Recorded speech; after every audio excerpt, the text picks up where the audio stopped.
Pas Anonyme, une association qui a été créée pour aider les gens surendettés à sortir la tête de l'eau, à s'en sortir, à mieux vivre, à gérer leurs dettes. Mais pas que, il y a encore beaucoup de choses au sein de cette très belle association. Pour en parler et pour parler d'un nouveau département créé il n'y a pas très longtemps au sein de Pas Anonyme, Eliane Seban, voilà, qui est ici présente. Salut Eliane. Salut bienvenue. Merci beaucoup de me recevoir. Eh bien, pas du tout. On est très très content de te recevoir parce qu'on sait qu'il y a beaucoup de familles françaises qui sont en grande difficulté financière. Alors pas forcément parce qu'on ne gagne pas d'argent. Pas forcément. Parfois on gagne de l'argent, mais on ne sait pas le gérer. Exactement. Ou en tout cas, on est dépassé par différentes situations. On va dire que l'ALIA, c'est déjà s'habituer à une nouvelle culture, mais c'est aussi s'habituer à des modes de consommation qui ne sont pas les mêmes de ceux du pays où on vient. Et c'est vrai que la société israélienne est une société un peu à l'américaine comme ça, qui pousse pas mal à la dépense. Oui, on pousse la porte de la banque, vous voulez vous voulez une deuxième carte. C'est très facile. Une troisième. Les tâches LOMIM, les téléphones qu'on paye sur 3 ans. Voilà, c'est très facile de s'endetter. Voilà. Alors, tu travailles depuis le mois d'août, je crois, depuis cet été, au sein de Pas Anonyme. On va rappeler bien sûr ensuite de quoi il s'agit exactement comme association, dans un département qui s'appelle Clita Métiva. Oui, tout à fait. En fait, Pas Anonyme est une association qui existe depuis 20 ans et qui vient en aide vraiment aux familles qui ont des difficultés au niveau financier, comme tu viens de le dire, mais d'une manière un peu particulière, c'est-à-dire qu'en fait, il n'y a pas d'argent qui est donné, pas d'argent. Non, qui est donné à la famille. Pas d'aide financière, ni de bon d'achat. En revanche, il y a un encadrement et un accompagnement pour que pour mener, si vous voulez, la famille à avoir un comportement au niveau de ses dépenses sain et équilibré. Voilà.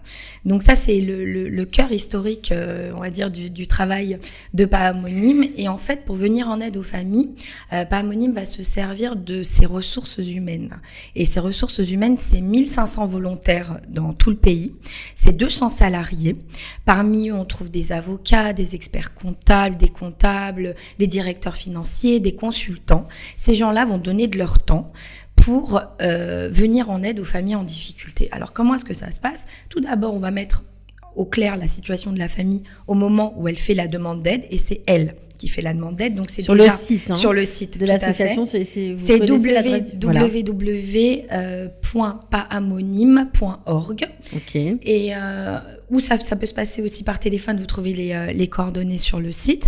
Et donc à partir du moment où il y a une demande qui est faite, un accompagnateur va venir suivre la famille. Tout d'abord en mettant au clair la situation dans laquelle elle est au moment où elle fait la demande d'aide. Et ensuite on va pouvoir travailler d'abord sur les dettes. Alors, il n'y a rien de miraculeux, on n'annule rien, mais par contre, on peut faire baisser des taux d'intérêt, on peut faire annuler des majorations quelquefois, on peut regrouper des crédits, en tout cas, on peut faire en sorte que les mensualités deviennent vivables et viables pour la famille. Ça, c'est dans un premier temps. Ça, c'est déjà pas mal. Dans un second temps... De savoir que ça existe, c'est important. Alors, évidemment, c'est une association qui travaille en hébreu. Oui, qui travaille beaucoup en hébreu. Il y a très peu de francophones. Malheureusement, il y a très peu de francophones. Et d'ailleurs, si il y a certaines personnes qui seraient intéressées pour être volontaires au sein de cette association, il y a des besoins. Franchement, il y a des besoins. Dans toutes les villes. Dans toutes les villes. Ouais. En plus, il faut savoir qu'il y a des personnes qui sont rentrées en tant qu'accompagnateurs volontaires chez Pas Anonyme et qui sont devenus salariés. Oui, parce qu'il y a quand même 200 salariés au sein de l'association. Donc, ça peut être aussi... C'est important. C'est important. Ça peut être une aide dans les deux sens. On vient pour aider. Finalement, on est aidé aussi. Alors, il faut quand même préciser que vous êtes présent. Il y a 14 équipes dans tout le pays. Hein, c'est quand même. Alors pour Clita Métiva, alors je vous explique un petit peu comment ça marche. Ce que j'étais en train de vous dire, Cathy, c'est que effectivement, il y a le travail sur les dettes. Ensuite, il y a un accompagnement au niveau de tout ce qui est dépenses. Pour savoir ça comment marche dans tout le pays, c'était ça la question. Voilà, comment mieux le faire. Et dans un troisième temps, il y a des pistes de réflexion sur l'emploi. Comment améliorer sa situation ou se reconvertir ou trouver des solutions pour augmenter les dépenses. Très bien. Ça, c'est les entrées. Les entrées, pardon. D'accord. Ça, c'est le cœur du travail de Pas Anonyme, on va dire, de manière régulière. Le cœur historique. Pas Anonyme, c'est 3 millions de shekels de budget par an, qui est réparti d'une façon, on va dire, il y a 50% qui sont des dons privés, de donateurs privés, et il y a 50% qui viennent de différents organismes, dont l'État. Et en fait, le projet auquel moi j'appartiens et pour lequel je travaille, Clita Meitiva, il a été entièrement financé par le MISRA d'Aklita. C'est l'un des seuls programmes... Le ministère de l'Alliance et de l'Intégration, voilà. Et je crois que c'est le seul programme qui a été financé cette en année. 2018. Exactement. Ouais. Et donc, à l'intérieur de Clita Meitiva, parce que Pahamonim, c'est à l'intérieur... Enfin, Clita Meitiva est à l'intérieur de Pahamonim. Clita Meitiva, c'est 14 équipes réparties sur tout le pays, dans les grandes villes. D'accord. Et c'est un programme qui s'adresse aux Olim. Olim ou Toshaf Roser. Un Olé, c'est quelqu'un qui a fait son alia et il va avoir ce statut pendant 10 ans aux yeux du MISRA d'Aklita et de toutes les administrations. Un Toshaf Roser, c'est quelqu'un qui a habité en Israël pendant un moment ou qui est né en Israël, qui est parti pendant une très longue période et qui revient. Et ça lui donne également accès à certains droits. D'accord. Voilà. Alors, qu'est-ce que vous faites ? Vous faites un accompagnement identique à celui de Pahamonim, différent ? Il y a l'accompagnement budgétaire tel qu'il est mené par Pahamonim, mais on a élargi les aides en fait et l'accompagnement à d'autres fonctions. À d'autres fonctions, c'est-à-dire qu'on fait également de l'accompagnement dans les administrations. S'il y a un problème, si une famille a un problème spécifique, qu'elle ne comprend pas, qu'elle ne sait pas quel papier il faut obtenir, vers quel service. Oui, parce que c'est pas forcément qu'on n'a pas d'argent ou que on est dans une situation il peut y avoir critique. D'autres c'est juste que parfois on ne sait pas, on ne sait pas téléphoner. Il y a une famille qu'on a accompagnée pour une demande de réduction d'Ardonna qu'elle a obtenue. Juste, elle ne savait pas à qui la demander, comment la demander, quel papier. La demande de réduction d'Ardonna, il faut nous donner le truc. En fait, parce que là, on va tous venir vous voir. Sur la première année, quand on est au lait, elle est automatique, mais il y a des conditions pour plus tard qui vous donnent accès à cette réduction et tout le monde ne le sait pas. En tout cas, tout le monde ne sait pas comment est-ce qu'il faut faire et comment est-ce qu'il faut s'y prendre. Voilà. Donc, il y a cet accompagnement-là. Maintenant, s'il y a d'autres difficultés, ça peut être des difficultés au niveau de l'éducation, ça peut être des difficultés avec les écoles, avec... Oui, parce qu'en général, quand les finances commencent à tanguer, eh bien, il y a tout qui tangue avec. Exactement. Eh bien, on est là aussi. S'il y a une volonté de changement, de reconversion au niveau professionnel, on peut accompagner. Alors là où vraiment on a l'accompagnement, c'est-à-dire que nous, où on vous donne l'accompagnement nous-mêmes, ça va être dans tout ce qui est accompagnement budgétaire. Là, c'est nous-mêmes qui le faisons. Dans les administrations également. Et on se sert vraiment de tout le savoir-faire de Pahamonim pour ça. S'il y a un problème au niveau éducatif, s'il y a un problème au niveau du travail, si malheureusement il peut y avoir des problèmes de violence au sein d'une famille, là, notre travail à nous, ça va être d'être en collaboration avec d'autres associations ou des services municipaux ou des programmes locaux ou nationaux. Notre travail va être de trouver le bon interlocuteur pour que la famille, elle puisse avoir la réponse la mieux adaptée au problème pour lequel elle vient nous voir. Voilà. Ok, alors en gros, vous faites un accompagnement pour assainir les habitudes de consommation, exactement. Pour faire une recherche des droits éventuels que les gens en difficulté dont ils ne seraient pas au courant, pour aider pour l'emploi, et puis vous rentrez aussi dans la famille pour trouver des solutions en cas de besoin. Exactement. Alors, de combien de familles vous vous occupez depuis que vous êtes en poste ? Alors, depuis que nous sommes en poste sur la ville de Natania, là où moi je suis accompagnatrice, on a une vingtaine de familles. Voilà. Okay. Sur toute l'année et sur tout le programme, il y a 400 Olim qui vont bénéficier d'un accompagnement, quel qu'il soit, ou court ou long, parce qu'effectivement, ça peut être très ponctuel, comme ça peut être sur une période de 6 ou 12 mois. Ça dépend des besoins de la famille et de ce qu'elle attend.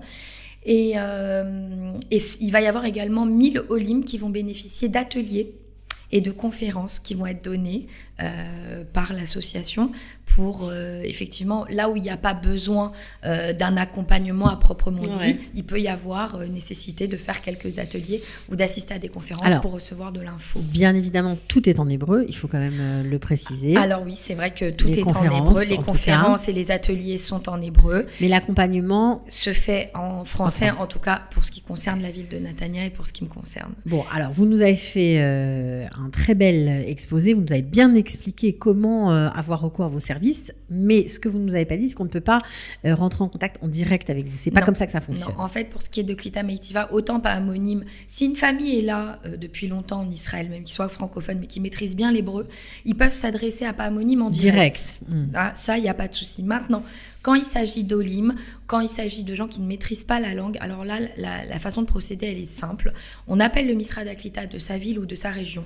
On demande à prendre rendez-vous avec l'assistante sociale du Misrad Aklita. Il n'y a pas besoin de connaître son nom, il suffit juste de demander l'assistante sociale. Et ensuite, c'est elle qui dirige les familles vers nous.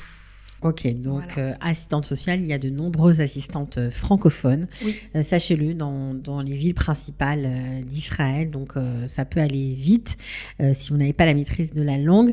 Est-ce que c'est gratifiant comme boulot ? Alors écoutez, c'est très gratifiant parce que je vous dis sincèrement, avant de...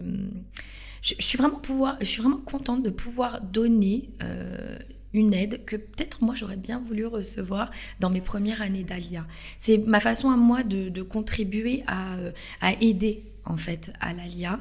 Et c'est très technique, ça veut dire quoi ? Vous épluchez les factures, vous Alors faites d'abord des on suit une tableaux formation. pour eux. Il faut savoir que tous les volontaires suivent des formations. Et les salariés chez Pahamonim suivent d'abord une formation où on nous donne tous les outils pour pouvoir mettre à plat une situation, de quelle façon on s'y prend, d'accord, pour savoir où est-ce qu'on en est, mais aussi des outils pour pouvoir ensuite budgétiser chaque poste de dépense. Mais la solution, c'est la famille en général qui la détient. En fait, nous, on ne fait qu'accompagner et on donne la confiance. Ouais, et finalement, on va apporter la confiance qui manque pour que les réponses, elles surgissent. Et on se rend compte que souvent, le soutien est suffisant et on arrive en accompagnant à la famille, elle va trouver elle-même ses points forts, ce qu'elle va pouvoir faire, comment elle va pouvoir mettre les choses en place. Nous, on est juste là pour guider. Et c'est vrai que lors de ces formations, on va recevoir les outils et c'est ces outils-là qu'on va offrir aux familles. Donc nous, déjà, on apprend énormément, même pour nous-mêmes. Bah, bien sûr, et j'imagine. ensuite, on le transmet. Donc de ce point de vue-là, franchement, c'est gratifiant de pouvoir mettre chacun à son niveau une petite pierre à l'édifice de l'Alia. Et moi, ce qui me concerne, de pouvoir aider les francophones dans ma ville, quoi. Voilà, donc avant de tomber dans des situations inextricables, on peut aussi peut-être prendre contact avec Pahamonim, même avec Klita Meitiva. Oui, même si la situation... Donc on peut aller voir l'assistante sociale, même si on n'est pas... Voilà, je sens que ça va pas aller. Ça va pas aller. Je suis pas encore dans une situation où ça ne va pas, mais je sens que c'est limite. On a de plus en plus de tachloumim, on sent... Enfin, c'est des choses qu'on peut sentir donc, venir. Avant que ce soit la catastrophe, qu'on vous saisisse la voiture, la maison, qu'on vous bloque les comptes, avant tout ça, vous pouvez décrocher votre téléphone auprès de l'assistante sociale de votre ville et puis aller, bien sûr, demander une aide gratuite. Il faut bien quand même le préciser parce que tous les coachs en budget, en financement, etc., ça vaut très cher en général. Là, c'est gratuit, donc profitez-en.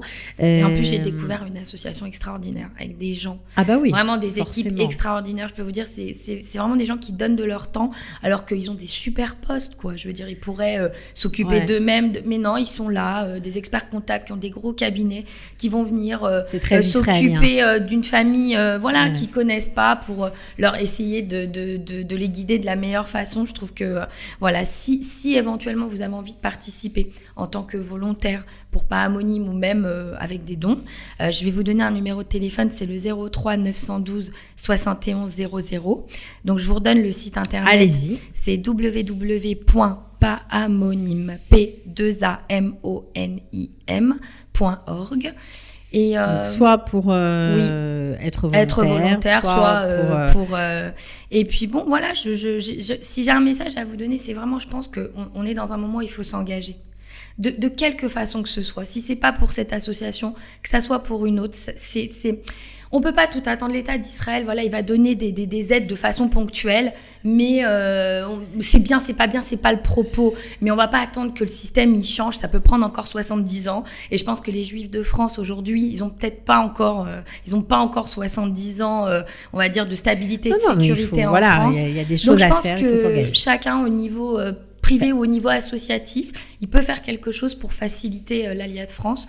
Moi, je sais que nous sommes à Révimsé-Lézé et je pense que tout ce qu'on peut faire ici, ça peut aider les gens de là-bas à venir nous rejoindre dans des meilleures conditions. Bon, alors sur ces belles pensées, on va se quitter. Merci beaucoup d'être venue, Eliane Seban, et puis continuez votre travail très précieux pour aider les Olympiques de France. Et merci à Studio Qualita. À bientôt. Ciao, bye. De la générosité, des talents et du cœur, c'est la sauce du jour sur studioqualita.com.